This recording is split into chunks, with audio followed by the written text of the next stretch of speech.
Почитувани, градоначалникот Борче Ѓорѓиевски по кој знае кој пат ја погази волјата на граѓаните на општина Газибала.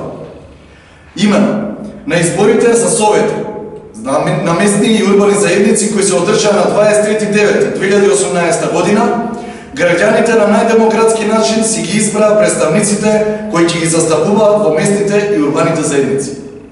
Борче Ѓорѓиевски е тој што повикуваше наставање на ред во функционирањето на местните и урбани заедници, а неговото лицемерие изгледа на виделина по само 10 дена.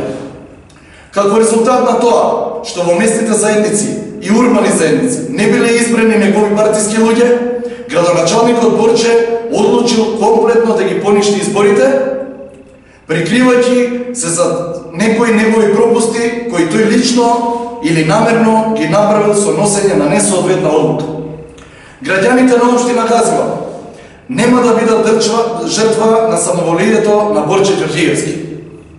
Борче Ѓорѓиевски треба да разбере дека општина Газибала не е негова приватна собственост и со поставките кои ги превзема докажува дека неговиот интерес не се потребите и баравањата на граѓаните, туку слепа партиска послушност. Граѓаните веќе го препознаа ова деструктивно и незаконско работење на Борче Ѓорѓиевски и СДСМ и за тоа соодветно ќе ги казнат. ВМРО-ДПМН и советничката група предводена од ВМРО-ДПМН ќе продолжи да работи за интересите на граѓаните на општина Газибала, а за овие прекршувања и злоупотреби ќе поднесе соодветни пријави. Благодарам.